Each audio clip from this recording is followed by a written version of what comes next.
ஏழாவது 18 கிராமத்தில் இப்படி பேட்டி வச்சது மக்கள் காய்ச்சல் ஃபோன் நம்பர் அட்ரஸ் எல்லாம்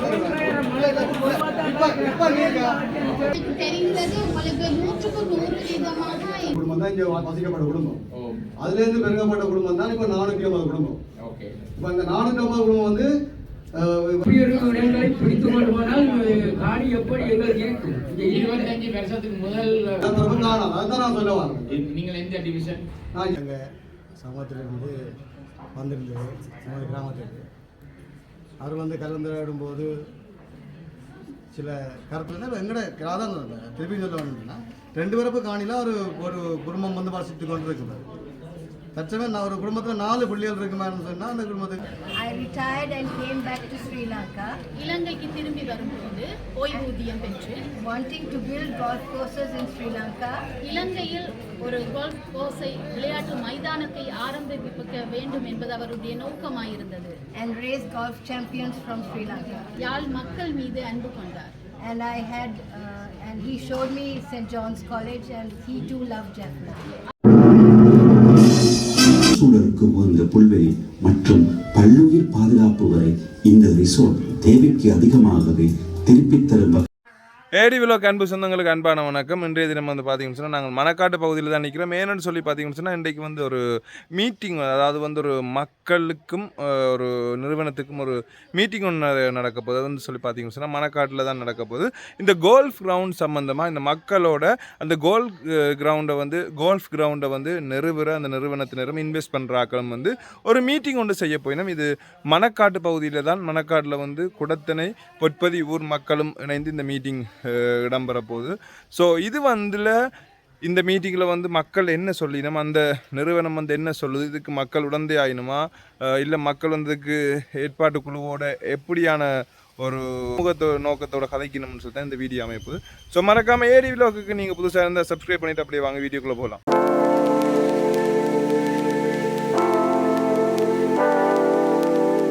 ஏடி விலாக் சேனல் சொந்தங்களுக்கு அன்பான வணக்கங்கள். இன்றைய தினம்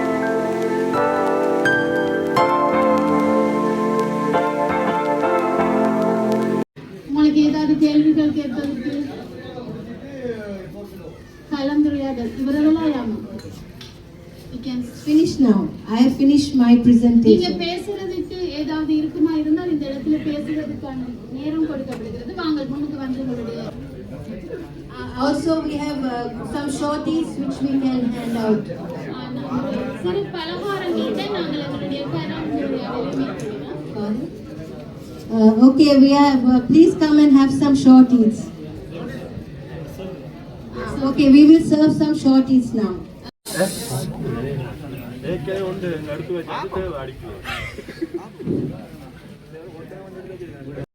கிராமத்திலே தற்போது 400 குடும்பம் இருக்குது. 400 குடும்பத்திலையும்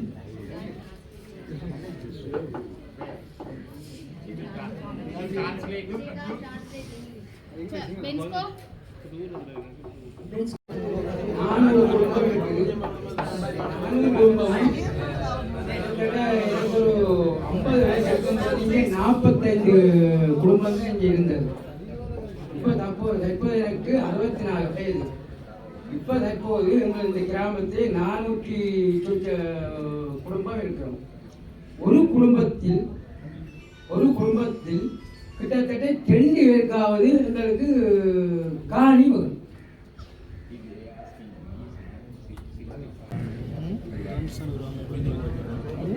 Government and I'm in touch with the government and I will whatever you have in those I can take it to the government. இத நாங்க அரசாங்கத்தோடு பேசி உங்களுக்கு என்று சொல்லி காணிக்கு நாங்கள் வந்து கொடுக்கிறோம். இருக்கிற காணிகளை நீங்கள் இப்படி 2 ரூபாய் கொடுத்தால் எங்களுக்கு பிற்காலத்துக்கு இன்னும் 25 வருடத்துக்கு பிற்பாடு எங்களுக்கு இருக்கிற காணிகள் பிள்ளைகள்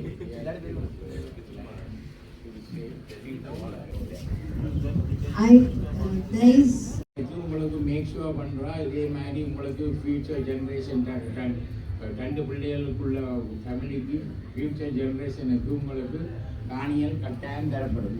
இந்த காணியில் நீங்கள் செய்ய விருப்பம் இல்லாட்டி பக்கத்தில் உள்ள காணிகள் தரலாம். அப்படி இல்லாட்டி நீங்கள் வேண்டாம்னு சொன்னால் இந்த ப்ராஜெக்ட் வந்து மன்னாருக்கு போகும், இல்லை சிங்கமலைக்கு போகும், இல்லை வேறு தமிழ் இடங்களுக்கு கட்டாயம் போகும். ஆனால் நீங்கள் இந்த லேண்டை இஷ்யூவை ஆக்கி இதை ப்ளாக் பண்ணீங்கன்னா உங்களுக்கு தான் நட்டம், எங்களுக்கு நட்டம் இல்லை, இவாக்கு நட்டம் இல்லை. ஆனபடியாக உங்களோட பிரச்சனைகளை வடிவாக எழுதி கொடுங்க. உங்களோட கிராம சேவாவிலுக்கு டெவலப்மெண்ட் ஆஃபீஸருக்கு என்னென்ன பிரச்சனை 420 குடும்பத்துக்கும் எத்தனை ஏக்கர் காணி பண்ண முடியும்? 25 வருடத்துக்கு பிற்பாடு நீங்கள் இப்படி ஒரு இடங்களை பிடித்துக் கொண்டு போனால் காணி எப்படி எங்களுக்கு இருக்கும்? 25 வருஷத்துக்கு முதல் நீங்கள் எத்தனை ஏக்கரோட இருந்தீங்க?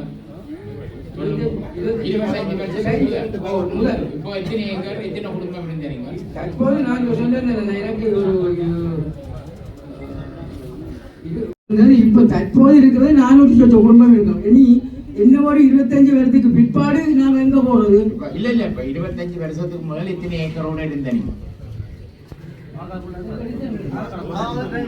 ஒரே ஏக்கர் காணி ஒரே ஏக்கர் 48 50 குடும்பத்துக்கு ஒரே ஏக்கர் படி இருக்கு. மழைக்காலம் முதல்ல மழைக்கால ஆரம்ப கால போது மக்கள் வந்து 45 குடும்பம் தான் இங்க வசிக்கப்பட்ட குடும்பம். அதுல இருந்து பெருகப்பட்ட குடும்பம் தான் இப்ப 450 குடும்பம். இப்ப இந்த 450 குடும்பம் வந்து இப்ப 2026 இந்த 2026 இருந்து 26 வருஷத்துக்கு நாங்க பார்க்க போனோம்னா எங்க இடப்பரப்பு காணாது, நிலப்பரப்பு காணாது, நிலப்பரப்பு காணாது. அதுதான் நான் சொல்ல வரேன். நீங்கள் எந்த டிவிஷன்? நான் A418 A418 வடராஜி கிழக்கு மாரங்கண்டி டிவிஷன். இத 3 டிவிஷன் இல்ல இன்வால்வ்மென்ட் இந்த 300 ஏக்கர். 3 டிவிஷன். எந்த டிவிஷன் நீங்க? இல்ல நாங்கள் வந்து மாரங்கண்டி டிவிஷன். மாரங்கண்டி டிவிஷன் A418 ES பிரிவு. ஓகே. அவைகளுக்கு நீங்கள் இதை எடுத்து சொன்னீங்களா முதல்? இப்போதான் நீங்க கணக்க வாரீங்க. நீங்க டிஎஸ் வந்து கணக்க இப்ப நாங்கள் மருதங்கனி டிஎஸ் ஆபீஸிலேயும் 3 கிராம சபா ஆட்களோடையும் கலைச்சு நாங்கள் அவைகள் உங்களுக்கு வந்து சொல்லி இன்னும் மீட்டிங்கு வர முடியுதுன்னா அண்ணன் சொல்லா சில நபரோட காய்ச்சலாம் காய்க்கும் போது கட்டப்படுறா டிஎஸ் ஆபீஸால யாராவது இங்க அனுப்பப்பட்டிருக்கீங்களா? டிஎஸ் ஆபீஸால மணக்காடு பிரதேசத்துக்கு காடு சம்பந்தமா கலைக்கிறதுக்கு யாராவது அனுப்பப்பட்டிருக்கீங்களான்னு கேட்டது. கேட்கும் போது டிஎஸ் ஆபீஸால எந்த ஒரு நடவடிக்கையும் செய்ய இல்லை.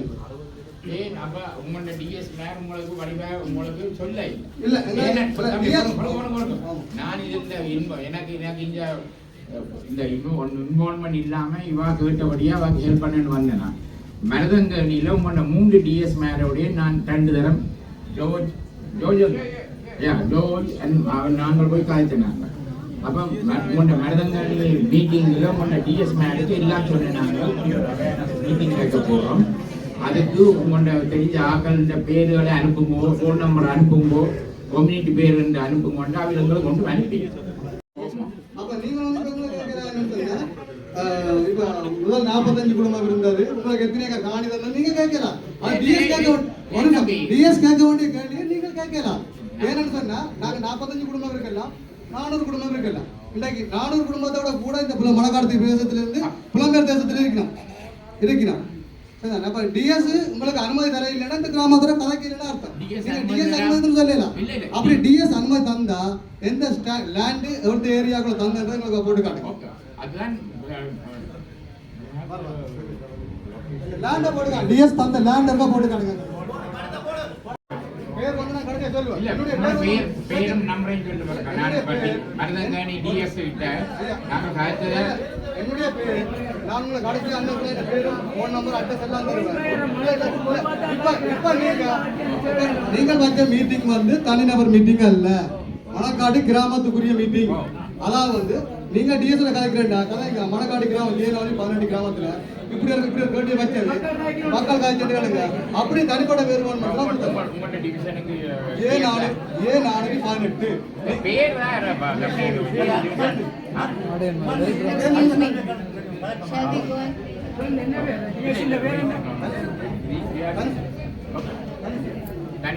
அவ கண்டி டிவிஷனுக்கு இன்சார்ஜா இருக்கிறான். அந்த லேடியோட நான் அன்றைக்கு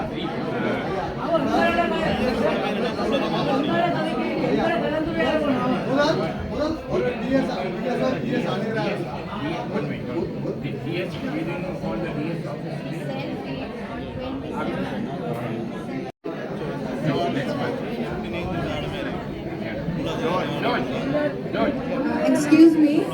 Excuse me, on the 27th of this month, 27th of this month, இந்த மாதம் 27ஆம் தேதி the DS and all the Grama Sevaka and all the people, those people will meet, and I will tell them about the project, and they want the proposal with figures. 27ஆம் தேதி DS ஆபீஸ்ல அவங்க சந்திப்பு meeting கலந்துரையாடல் meeting வந்து வைக்கிறாங்க. George, you want to come and speak? 27ஆம் தேதி DS ஆபீஸ்ல வந்து கலந்துரையாடல் ஒன்று வைக்கிறாங்க. ஜிஎஸ் ஓடையும் அபிஷியலா இங்க இருக்கிற பேர் கையெழுத்தோட Proper project proposal. இந்த ஒரு ப்ரொபோசல், அதாவது வந்து இந்த ஒப்பந்தம், இந்த ப்ரொஜெக்ட் நாங்க செய்யறது எவ்வளவு பணம் செலவாகுது, இதில் நாங்க இந்த கிராமத்துல இருந்து கையொப்பம் கொடுத்திருக்கணுமா? கையொப்பம் கொடுக்கல. முதலாவது கலந்துரையாடலுக்கு தான் நாங்க இன்னைக்கு இன்னைக்கு நாங்க கலந்துரையாடல் மக்களோட இதை நாங்க பகிர்ந்து கொள்றதுக்கு தான்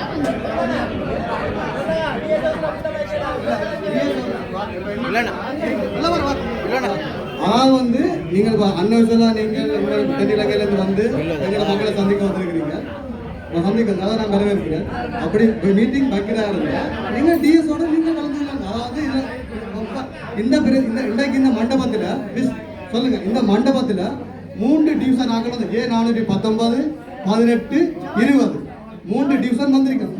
3 டிவிஷனில் அதாவது வந்து ஒரு ஆர்டிஎஸ் நிர்வாகத்தில் இருந்தாங்க. மற்ற இந்த மணக்காட்டு மக்கள் வந்து எல்லாரும் இருக்கிறோம். மற்றதுல இருந்தால் ஒரு அதிகாரத்தில் இருக்கிறவர்கள் வந்திருக்கிறாங்க. இன்னைக்கு இதுல நீங்க சரியான முடிவு எடுக்கலாம், சரியா கலந்து வரணும். நீங்க அதாவது டிஎஸோட நீங்க டிஎஸோட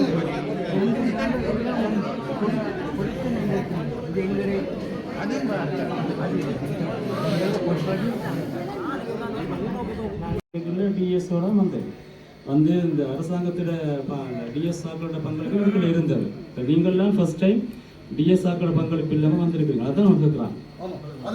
மற்ற ப்ரொஜெக்ட் எல்லாமே விரைவுக்குள்ள டிஎஸ் வந்தது கவர்மெண்ட் ஸ்டாஃப் வந்தவங்க. நீங்கள் வந்திருக்கிறீங்க ஃபர்ஸ்ட் டைம் அவங்க இல்லாமல், அதான் சின்ன குழப்பம். மற்றபடி இதில் வந்து இதில் நீங்கள் இந்த ப்ரொஜெக்ட் வந்து ஓகே உங்களுக்கு வந்து ப்ரெசென்ட் பண்ணி இந்த மீட்டிங் வந்து ப்ரெசென்ட் பண்ணியிருக்கிறோம். இது வந்து உங்களுக்கு விருப்பமா இல்லையா அதை மட்டும் சொல்லணும். மற்றதுக்குலாம் நாங்கள் போக வேண்டிய அவசியம் இல்லை. அதுக்கு பிறகு நாங்கள் அடுத்த கட்டத்துக்கு போகிறோம்.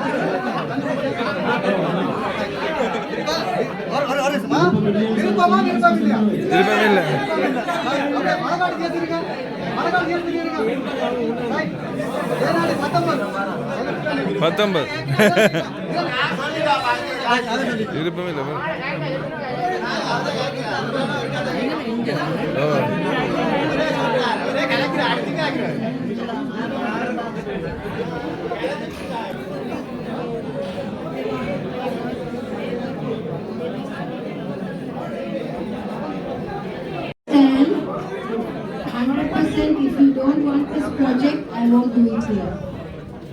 எனக்கு தெரிந்தது உங்களுக்கு 100% இந்த ப்ராஜெக்டை செய்யறதுக்கு உங்களுக்கு விருப்பம் இல்லைன்றதை நீங்க தெரிவிக்கிறீங்க.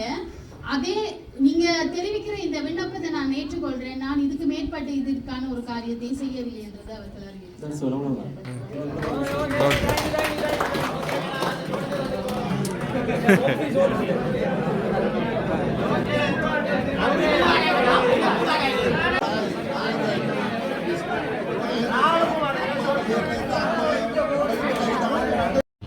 And I became the national champion of Sri Lanka.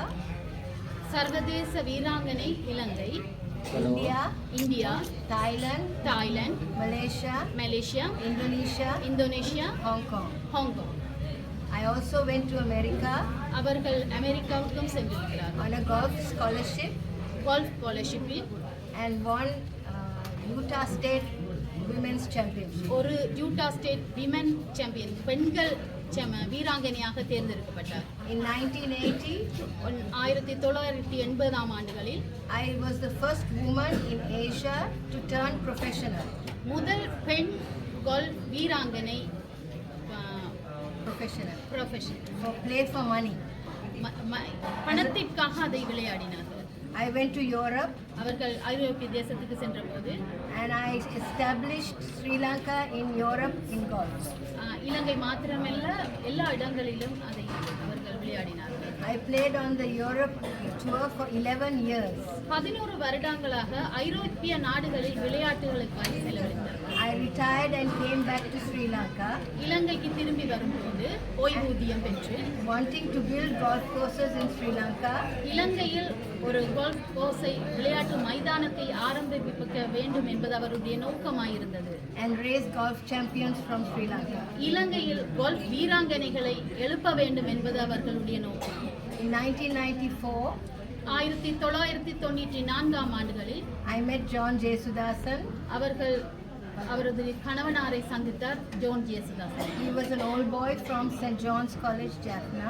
அவர்கள் பழைய மாணவராக இருக்கிறார், சென்ட் ஜான்ஸ் காலேஜில் கல்வி கற்றவர். And I gave up golf to help my husband in his ministry. அவர் தன்னுடைய கோல்ஃப் வேலைகளை விட்டு கணவராருடன் சேர்ந்து அவருடைய ஊழியங்களில் ஈடுபட்டார். I came to Jaffna on a holiday with him. அவரோடு கூட யாழ்ப்பாணத்தில் பிரயாணம் செய்யும் போது And I really loved Jaffna. இலங்கை யாழ் மக்கள் மீது அன்பு கொண்டார். And and he showed me St. John's College and he too loved Jaffna. அவர்கள் கல்வி கற்ற பாடசாலை அது மாத்திரமில்லை, இலங்கையில் உள்ள யாழ்ப்பாணத்தில் உள்ள ஒவ்வொரு பகுதிகளையும் அவர் கூட்டிக் கொண்டு வந்து காட்டினார். அந்த மக்களோட அன்பை பகிர்ந்து கொண்டார். We both of us were ministering and we had a church in Colombo. அவர்கள் இருவருமாக கொழும்பிலே ஊழியம் செய்து கொண்டிருந்தார்கள். In 2021, 2021 ஆண்டில் unfortunately he passed away from COVID.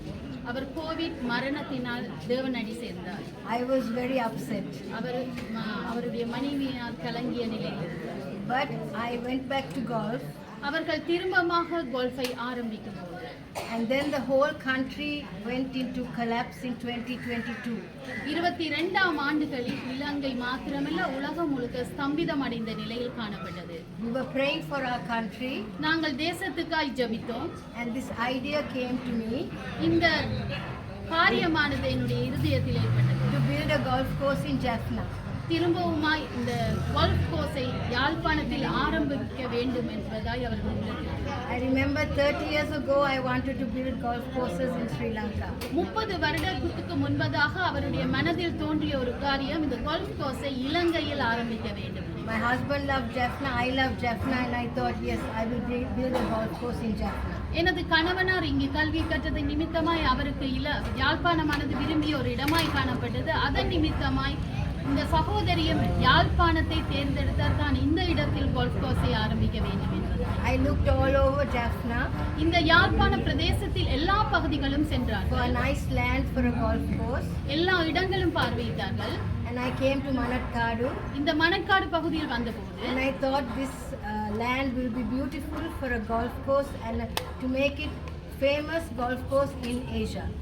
இந்த மணக்காடு பகுதியில் வந்தபோது அவர்கள் தேர்ந்து கொண்டார்கள். இந்த மணக்காடு பகுதியானது கோல்ஃப் கோர்ஸ் சர்வதேச ரீதியில் மட்டத்தில் செய்யக்கூடிய ஒரு மைதானமாக இந்த இடத்தை மாற்ற முடியும் என்பதாய். I found it was government land.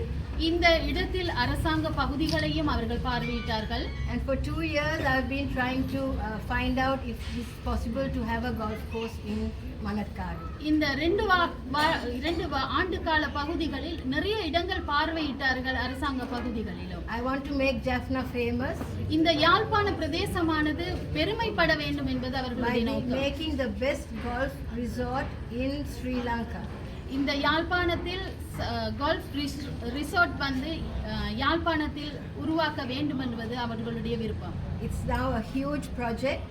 இந்த ஒப்பந்தத்தில் விளையாட்டு மைதானத்தை ஆரம்பிக்க வேண்டும் என்ற நோக்கத்தில் And there are many investors who Tamil people abroad and lots of investors who want to help me to build this golf resort in Jaffna. இந்த யாழ்ப்பாண பிரதேசத்தில் இந்த கோல்ஃப் மைதானத்தை ஆரம்பிக்க வேண்டும் என்பதற்காக நிறைய பகுதிகளிலிருந்து நிறைய நாடுகளிலிருந்து தமிழர்கள் ஒன்றிணைந்திருக்கிறார்கள் இதை ஆரம்பித்து செயற்படுத்துவதற்கு. They don't want to help in the south, but they will help in the north. அவர்களுக்கு கிழக்கு பகுதிகள் அல்லது வேறு பகுதிகளில் இதை ஆரம்பிப்பதற்கு விருப்பம் இல்லை, வடக்கு பகுதிகளை அவர்கள் விரும்புகிறார்கள்.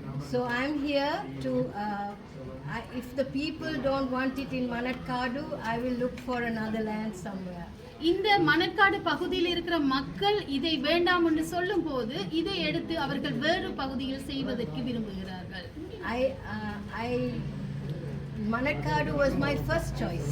மணற்காடானது அவர்களுடைய முதலாவது விருப்பமாய் காணப்பட்டது. But there are other areas in Jaffna that say come and build a golf course. மற்ற இடங்களிலும் இலங்கை யாழ்ப்பாண பகுதிகள் வேறு இடங்களிலும் சொல்கிறார்கள். So I will look for some more land. இன்னும் மற்ற இடங்களையும் பார்வையிடுவோம். And I will build a golf course in Jaffna. அந்த இடத்தில் யாழ்ப்பாணத்தில் நாங்கள் That's my passion. அது அவர்களுடைய விருப்பம். இன்றைய சந்திப்பில் மணக்காடு கிராம மக்கள் உங்களோட செயற்திட்டத்துக்கு என்ன பதில் அளித்திருக்கிறாங்க?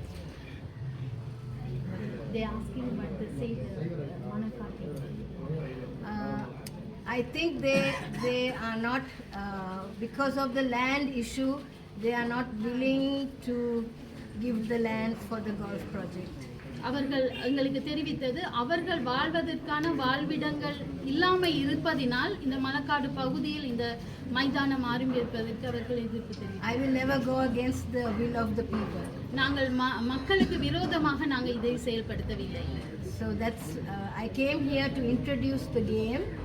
இந்த இடத்துக்கு நாங்கள் வந்ததின் நோக்கம் இதை மக்களுக்கு தெரியப்படுத்தி அவர்கள் விருப்பத்தை பெற்றுக்கொள்வது. Because people don't know the benefits of the sport of golf. இதற்கான பெறுமதியை விலையை மக்கள் தெரிந்து கொள்ள வேண்டும் என்பதை தெளிவுபடுத்துவதற்காகவே இந்த இடத்துக்கு நாங்கள் வந்தோம். I can raise up golf champions in Jaffna. இந்த இடத்திலே கோல்ஃப் வீராங்கனைகளை ஏற்படுத்த முடியும் அவர்களால்.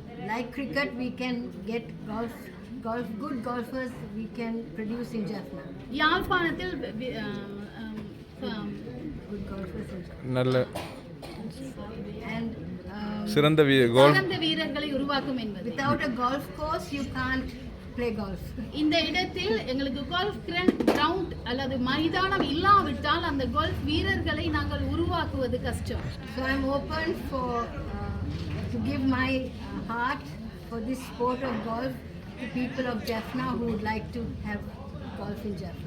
அவர்கள் திறந்த மனதோடு இருக்கிறார்கள். இந்த யாழ்ப்பாண பிரதேசத்தில் கோல்ஃப் மைதானம் ஒன்றை அமைக்க வேண்டும், அதுவும் சர்வதேச மைதானம். That's my story. அது அவங்களுடைய விருப்பம். I'm not doing it for me. அது அவர்களுக்காக அதை செய்யவில்லை. I'm doing it for Jaffna. இதை செய்வது யாழ்ப்பாணத்திற்காய், யாழ்ப்பாண மக்களுக்காய், இளைஞர்களுக்காய், அடுத்த சமுதாயத்தினருக்காய். இந்த மக்கள் எதிர்ப்பு தெரிவித்திருக்கிற நிலையில் நீங்கள் மருத்துவராக சொல்லியிருக்க மேற்கொண்டு எதுவும் மக்களுக்கு ஏதாவது குறிப்பாக சில இடங்கள் வன்முறைகளை கூட பாவித்து சில திட்டங்கள் முன்னெடுக்கப்பட்டிருக்காங்க, அந்த அப்படி ஏதும் இருக்கா?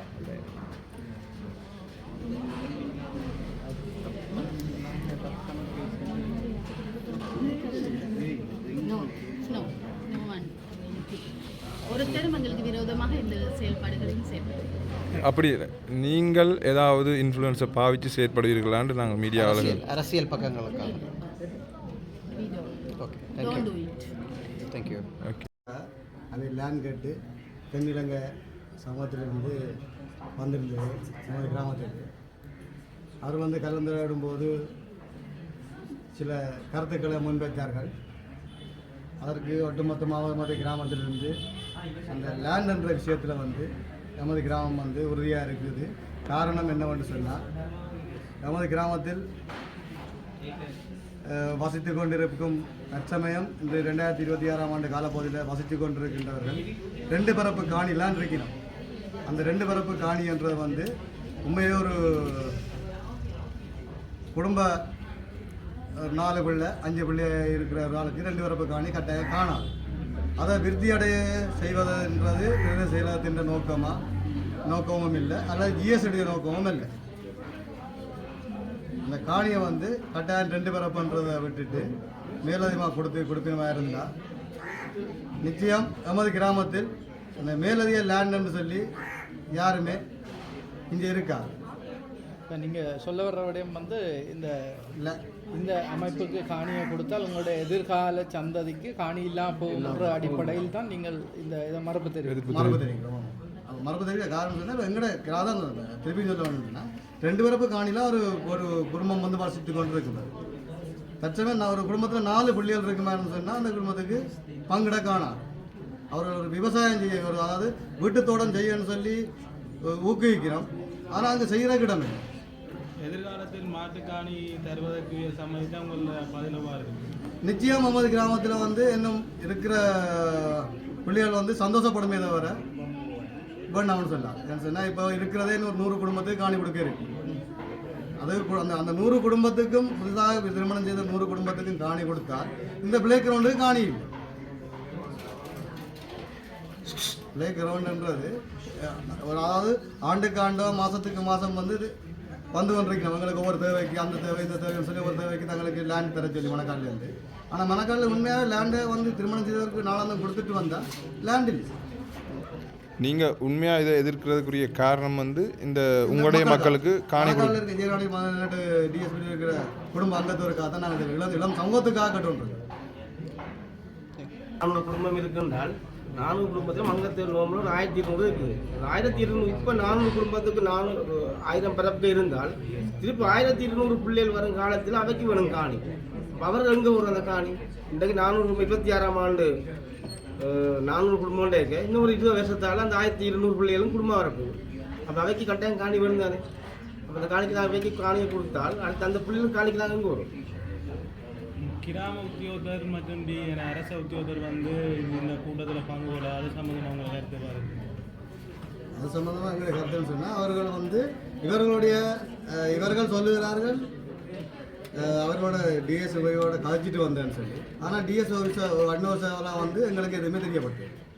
இப்போ இதில் யாரில் முரண்பாடு இருக்குது? இந்த பிளே கிரவுண்டை உருவாக்குறதுக்கு வந்தவர்களில் முரண்பாடு இருக்கா, இல்லை டிஎஸ்சியில் முரண்பாடு இருக்கான்னு எங்களுக்கு தெரியல. ஆனால் அவர்கள் கூறுறாங்க இன்றைக்கு இப்படி ஒரு மக்கள் மத்தியில் ஒரு மீட்டிங்கை வச்சதுக்கு கட்டாயம் வந்திருக்கணும். டிஎஸ்ஓசியில் வந்து டிஎஸ்சி வராட்டிலும் டிஎஸ்ஓசிலேருந்து அவர் சார்பாக வந்து இது சம்பந்தமான விளக்கத்தை தந்திருக்கோம்.